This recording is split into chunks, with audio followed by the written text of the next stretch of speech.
자, 오늘은 저와 함께 누가복음 5장 8절에서 11절 말씀을 중심으로 변화된 삶을 살기 원합니다 라는 제목으로 하나님 말씀 나누겠습니다. 오늘 사실 우리가 너무나 잘 아는 본문 말씀이에요. 밤새도록 고기를 잡았던 베드로 하나도 고기를 잡지 못합니다. 헛고생한 것 같아요. 그런데 어느 날 갑자기 예수님이 배를 잠깐 빌려서 그 배 위에서 설교를 하기 시작합니다. 감동적인 말씀이 끝나자 시몬 베드로야, 저 깊은 데 가서 그물을 던져라. 근데 이 말씀은 원래 아람어로 어바르라는 단어를 사용해서 주님이 말씀하셨습니다. 이 뜻은 우리가 살고 있는 제한 구역이 있죠. 제한 구역을 한번 넘어서 봐라. 법이라든가 관습이 있는데 이것도 한번 벗어나와서 새롭게 한번 도전해봐라 라는 의미가 담겨져 있습니다. 저 여러분이 그리스도의 말씀으로 성령으로 변화되시기를 주의 이름으로 축복합니다. 그러기 위해서 첫 번째 저와 여러분들 꼭 긍정적인 변화가 이루어져야 됩니다. 옛날에 옆 나라에 큰 제국이었을 때 일입니다. 이 왕이 하루는 꿈을 꿨는데 별로 꿈이 심상치가 않아요. 이빨이 막 빠져나가더랍니다. 그래서 전국에서 제일 유명한 꿈 해몽가를 불러서 이러이러한 꿈을 꿨으니 한번 해몽해봐라 그랬더니 이 꿈은 좀 좋지 않습니다. 친척들이 하나둘 죽다가 결국 왕도 돌아가신다는 것입니다. 아니 이게 너무 기분이 나빠가지고 이놈이 내가 죽는다고 능지처처럼 해라 해서 이 꿈 해몽가를 죽입니다. 많은 꿈 해몽가들에게 꿈을 해석하라고 했는데 잘 해석이 안 되니 괜히 화를 냅니다. 어느 날 남쪽 지방에서 유명한 꿈 해몽가가 왔습니다. 이런 꿈을 꿨네. 무슨 뜻인가? 그랬더니 이 남쪽에서 온 해몽가가 이렇게 얘기했습니다. 이 꿈은요, 친척들 중에서 다 잘 살다가 한 명씩 돌아가고 결국에는 왕이 제일 오랫동안 장수한다는 그런 꿈입니다. 그랬더니 왕이 너무나 행복해가지고 이 사람을 살려줘라 상품도 주고 벼슬도 줬다라고 하는 이야기입니다. 사실 남쪽에서 온 마지막 해석한 꿈 해몽가랑 처음에 해석한 사람하고 다른 게 하나도 없습니다. 다만 긍정적으로 해석했다는 것이죠. 우리도 마찬가지입니다. 이 어려운 시기에 인생의 여러 가지 환난과 고난과 힘든 일이 부닥겨 옵니다. 어떻게 내 삶을 해석할 수 있을까요? 성령이 임하시면 아무리 어려운 상황 속에서도 하나님은 우리의 인생을 긍정적으로 해석해 주십니다. 먼저 알아야 될 것은 부족한 점을 우리가 알아야 됩니다. 성경에 보니 자, 선생님이요 이렇게 불러오다가 주여라고 얘기를 합니다. 이건 뭐예요? 내가 내 실력 믿고 내 뜻을 믿고 내 생각을 믿으며 살았는데 이제 나를 믿어야 될 것이 아니라 주님, 이 말은 예수님 당신을 신뢰합니다, 당신을 믿겠습니다 라는 뜻이에요. 베드로의 인생이 어떻게 바뀌게 됐는가? 자기를 의지하고 자기에 있는 모든 경험들을 따라 나갔을 때는 실패했지만 예수님의 말씀을 듣고 순종했더니 기적이 일어나더라, 축복이 임하더라 라는 것을 체험하게 됩니다. 그래서 이제부터는 내가 예수님을 구세주로 영접합니다. 예수님을 나의 주님으로 따르겠습니다 라고 하는 고백입니다. 또 한 가지, 때로는 긍정적인 변화를 위해서는요, 익숙한 것을 깨트려야 됩니다. 익숙한 것을 버려야 됩니다. 한 번도 경험하지 않았던 저 깊은 곳으로 가서 그물을 던지라, 익숙하지가 않거든요. 그럼에도 불구하고 주님 말씀하시면 내가 가겠습니다 라고 할 때에 하나님은 그 사람에게 은혜를 준다는 것입니다. 예전에 영국의 대처 수상이 이런 말을 했습니다. 디자인, 열심히 디자인하십시오. 그러지 않으면 resign, 여러분 다 큰일 나서 사퇴하게 될 것입니다. 그 말이 뭐냐면 디자인이 앞으로 점점 중요하게 될 것이다. 그래서 최근 뉴질랜드 정부에서는 이렇게 얘기합니다. 디자인, 예쁘게 모든 것들을 디자인하지 않으면 or die, 죽으십시오 라고까지 이야기를 했습니다. 오죽하면요, 외국에서는요 디자인을 잘하면 번영하리라 라는 말이 나올 정도입니다. 그러니까 구태의연하게 변하지 않으면 안 된다는 거예요.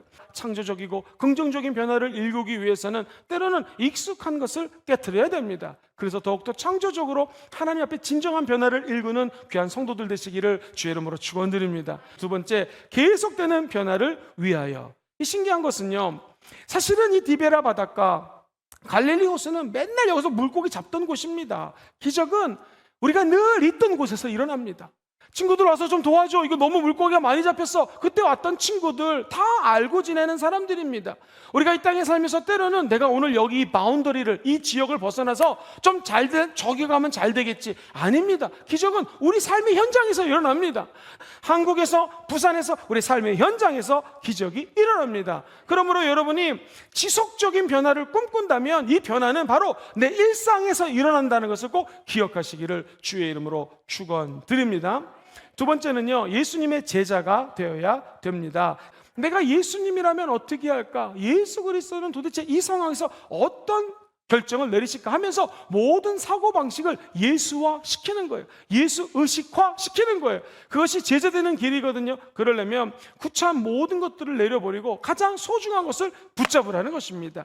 버릴 것을 버리고 주님을 따르는 삶, 이것이 제자도라는 것이죠. 한 걸음 더 나가서 우리 제자들은 하나님과 연결된 사람이 제자거든요. 그런데 하나님과 연결된 자들이 제자가 되고 난다면요, 사명자의 길로 들어서야 됩니다. 그럼 목사님, 사명자는 무엇입니까? 사도라고 하는 것은 하나님의 사명받은 자예요. 하나님은 누구에게나 다 성령의 은사를 주셨습니다. 누구에게나 다 사명을 주셨습니다. 사명을 모르시는 분은 이렇게 생각하면 됩니다. 우리가 아이들을 보면 전 너무나 기뻐요. 그럼 뭐예요? 우리의 사명이 아이들이라는 거예요.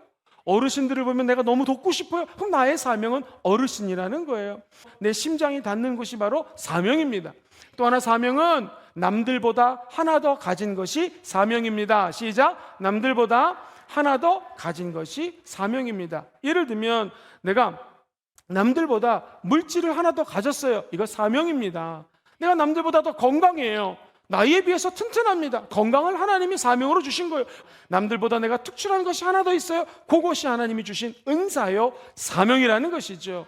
내가 살아도 주를 위하여 살고 죽어도 주를 위하여 죽나니 사나 죽으나 우리가 어떤 거예요? 다 주의 것이로다. 자, 오늘 사명이 있습니다. 저 여러분들 이곳에 살고 있습니다. 죽더라도 끝까지 가져야 될 것이 사명인 줄 믿습니다. 그럼 우리는 지속적으로 변화되게 될 것입니다. 마지막 세 번째로, 주변을 변화시키기 위해서는 어떻게 해야 될까요? 날씨에 따라 오르락내리락 거리는 온도계가 되지 마십시오. 저 여러분들은 날씨랑 상관없이 주변의 온도를 변화시키는 온도 조절기가 되셔야 됩니다. 베드로가 순종하는 마음으로 진짜 깊은 곳으로 갔습니다. 자, 여기서 우리는 주목해야 돼요. 깊은 곳은 단순히 바닷가 깊은 곳을 의미하는 것이 아니라 성령님이 거하시는, 성령이 임재하는 곳이에요. 그래서 이것을 따라해볼까요? 지성소. 지극히 성스러운 곳이에요. 영어 성경에는 지성소가 the most holy place라고 적혀져 있어요. 제일 지극히 거룩한 곳이 지성소예요. 그러니까 내가 예배를 드릴 때 단순히 주의 보혈 능력이 있도다, 예수 피로 죄사했습니다, 이것만 체험하고 가지 말라는 거예요. 예배당에 왔으면 성소 안에 들어가서 성소 왼편에 제가 늘 말씀드렸던 7가지 촛불이 이렇게 타오르다고 그랬죠. 성령의 빛입니다. 성령을 체험하라는 것이죠. 이 성령의 빛 앞에는요, 항상 12개의 진설병을 놨는데 이건 말씀을 상징한다고 늘 말씀드렸죠. 즉, 예배당에 왔으면 성령의 빛도 체험하고 하나님의 말씀을 가져가라는 것입니다. 그리고 여기로 끝나면 안 돼요. 야, 내가 말씀 받았다, 성령을 체험했다, 방언을 했다, 이걸로 끝이 아닙니다. 이제 저와 여러분들이 진짜 예배를 드리려면 성소하고 지성소 사이에, 영어로는 커튼이고요, 한국말로 하면 휘막이 있어요. 이 휘장을 갖다가 거두라는 거예요. 근데 휘장은 적어도 이스라엘 백성들이 광야에서 만들었던 성막은 소가죽으로 10cm 정도 되는 두께의 커튼이었기 때문에 천하 장사가, 우리 여기는 청년들이 이걸 찢는다고 해도 찢겨지지가 않아요. 근데 이게 웬일입니까? 예수님이 십자가에서 죽고 예수 그리스도가 마지막으로 내가 다 이루었다 했을 때에 이 휘막이 찢어졌습니다. 이 말은 예배드리는 저와 여러분들이 다 진짜 깊은 곳, 하나님의 영이 거하는 곳, 저 지성소로 다 나아갈 수 있다는 거예요. 예수님이 죽으심으로 단번에 지성소에 들어갈 수 있는 담력을 얻으신 것입니다. 그러므로 영적인 변화, 내 주변까지 변화시킬 수 있는 능력은 깊은 곳으로 가라는 것입니다. 지성소로 가라는 것이에요. 하나님을 만나는 곳으로 가라는 것입니다. 지성소에 가면 3가지가 있어요.